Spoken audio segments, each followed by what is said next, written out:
আসসালামু আলাইকুম। কেমন আছেন সবাই? আশা করি ভালো আছেন। চলে আসলাম আপনাদের মাঝে নতুন একটি ভিডিও নিয়ে। আশা করি ভিডিওটি ভালো লাগবে। তো চলুন রেসিপিতে চলে যাওয়া যাক। আজকে আমি রাইস কুকারে রান্নাবান্না করব। তো তার জন্য এখানে আমি গরুর মাংস নিয়েছি। মানে হচ্ছে 3 পাও গরুর মাংস, হাফ কেজিরও বেশি আছে। তারপরে দিয়ে দিলাম টক দই। তারপরে এখানে দিয়ে দিলাম হাফ কাপের মতো পেঁয়াজ কুচি, তারপরে দিয়ে দিলাম পেঁয়াজ বেরেস্তা আর 6 থেকে 7টার মতো কাঁচামরিচ, দিয়ে দিলাম 2 চামচের মতো আদা বাটা রসুন বাটা। এখন দিয়ে দিচ্ছি বিরিয়ানির মশলা। তো আজকে আমি রাইস কুকারে বিরিয়ানি রান্না করব। আর এখানে আমি এক্সট্রা করে একটু জিরার গুঁড়া অ্যাড করলাম আর হচ্ছে 2টা তেজপাতা, আর দিয়ে দিলাম হচ্ছে ধনিয়ার গুঁড়া আর লবণ পরিমাণ মতো দিয়ে দিলাম হচ্ছে সরিষার তেল আর দিয়ে দিলাম লাল মরিচের গুঁড়া। ঝালটা আপনারা যে যার মতো খেতে পছন্দ করেন সেই অনুযায়ী অ্যাড করবেন। তো সব কিছু নেড়েচেড়ে মিশিয়ে নেওয়ার পরে এখন আমি ঢাকনাটা ঢেকে রাইস কুকারটাকে অন করে দিচ্ছি। গরুর মাংস থেকে যে পানিটা বের হবে সেটা দিয়ে আমি কিছুক্ষণ রান্না করে নিব। তারপরে এখানে আমি এক্সট্রা পানিটা অ্যাড করব। তো এই পর্যায়ে আমি গরম পানি অ্যাড করে দিচ্ছি হচ্ছে 2 কাপ। তো পানি দিয়ে হচ্ছে এখন নাড়াচাড়া দেওয়ার পর ঢাকনা দিয়ে ঢেকে আবারও রেখে দিব সিদ্ধ হওয়ার জন্য মাংসটা। তো ফাঁকে ফাঁকে একটু ঢাকনা খুলে খুলে নেড়ে চেড়ে দিব।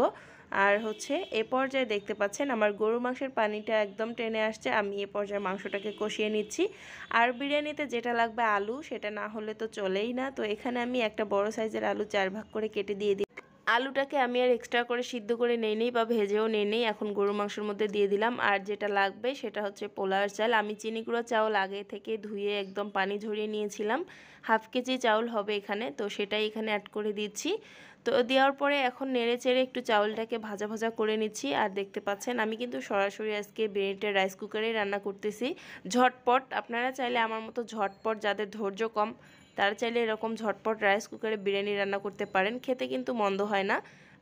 যেরকম বিরিয়ানি আমরা চুলায় রান্না করি সেমভাবে হচ্ছে এই রাইস কুকারেও রান্না করা যায়, বাট মজাটাও দ্বিগুণ হয়। আর এখানে আমি যে পরিমাণে পানি নিয়েছিলাম তার হচ্ছে কাপ দিয়ে মেপে 2 কাপ পানি দিয়ে দিলাম। আর এখন একটু দিয়ে দিচ্ছি গোলাপ জল, তারপরে দিয়ে দিলাম হচ্ছে কেওড়া জল দিয়ে এখন উপর থেকে একটু ঘি ছড়িয়ে দিচ্ছি, এতে করে ফ্লেভারটা সুন্দর আসবে। আর এখন ঢাকনা দিয়ে ঢেকে রান্না করে নিচ্ছি যতক্ষণ না পর্যন্ত পানিটা টেনে আসে। মাঝে মাঝে একটু নেড়ে চেড়ে দিচ্ছি। আর এখানে আরও 4-5টার মতো কাঁচামরিচ দিয়ে নিলাম।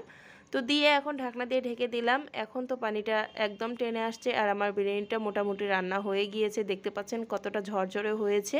রাইস কুকারেও যে এত সুন্দর বিরিয়ানি রান্না করা যায় আমি কিন্তু আগে জানতাম না। এই প্রসেসটা আমি আজকে নিজের বুদ্ধি খাটিয়ে হচ্ছে রাইস কুকারে বিরিয়ানি রান্না করলাম। আর বিরিয়ানি খেতে ভীষণ মন চেয়েছিল, এজন্য আরও এরকম শর্টকাটভাবে প্রসেস ফলো করে হচ্ছে বিরিয়ানিটা রান্না করলাম। তো আমার বিরিয়ানিটা কিন্তু একদম রেডি হয়ে গিয়েছে। দেখতেই পাচ্ছেন কতটা ঝরঝরে হয়েছিল। আমি সার্ভ করে আপনাদেরকে দেখিয়ে দিচ্ছি কেমন হয়েছে। আর বলবেন তো অবশ্যই কমেন্ট করে আমার বিরিয়ানির রেসিপি আপনাদের কাছে কেমন লেগেছে। যদি ভালো লেগে থাকে তাহলে আমার পেজ ফলো করবেন। আর ইউটিউব থেকে দেখলে অবশ্যই কিন্তু চ্যানেল সাবস্ক্রাইব করতে ভুলবেন না। আর আপনাদের সাথে এরকম মজার মজার ভিডিও শেয়ার করব, তাহলে আপনারা তাড়াতাড়ি পেয়ে যাবেন। আল্লাহ হাফিজ।